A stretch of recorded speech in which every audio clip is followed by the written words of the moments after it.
Patay sa pamamaril ang isang empleyado ng COMELEC sa bayan ng President Quirino sa Sultan Kudarat.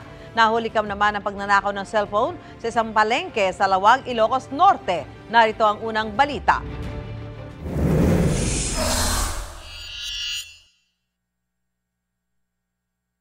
Sa kuha ng CCTV na yan sa isang palengke sa Lawag, Ilocos Norte, kita ang isang lalaki na nakasombrero. Maya-maya lumapit siya sa mga gulay at tila pumipili.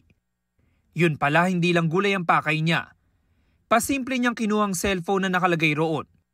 Ipinatong niya ang cellphone sa ibabaw ng tricycle. Bumalik pa ang lalaki sa palengke para kunin ang mga binili niyang gulay. Umalis ang lalaki, tangay ang cellphone.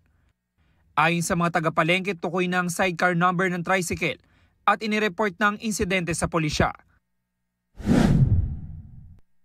Sa Bulan, Sorsogon, sugatan ng 4 na lalaking sakay ng isang tricycle sa Barangay San Francisco matapos makasalpukan ng kasalubong na SUV nung Sabado, kabilang sa mga sugatan ng 2 minor de edad. Sumaklolo naman ang mga taga-Bulan MDRMO at dinala mga biktima sa Bulan Medicare Hospital. Wala pang impormasyon kung nagkaareglo ang 2 panig.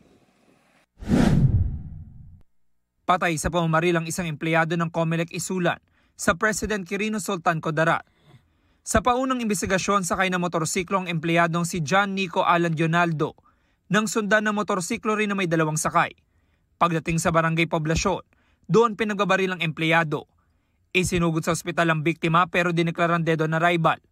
Patuloy ang imbestigasyon para matukoy ang mga tumakas sa salarin. Ito ang unang balita. James Agustin para sa GMA Integrated News. Gusto mo bang mauna sa mga balita? Mag-subscribe na sa GMA Integrated News sa YouTube at tumutok sa unang balita.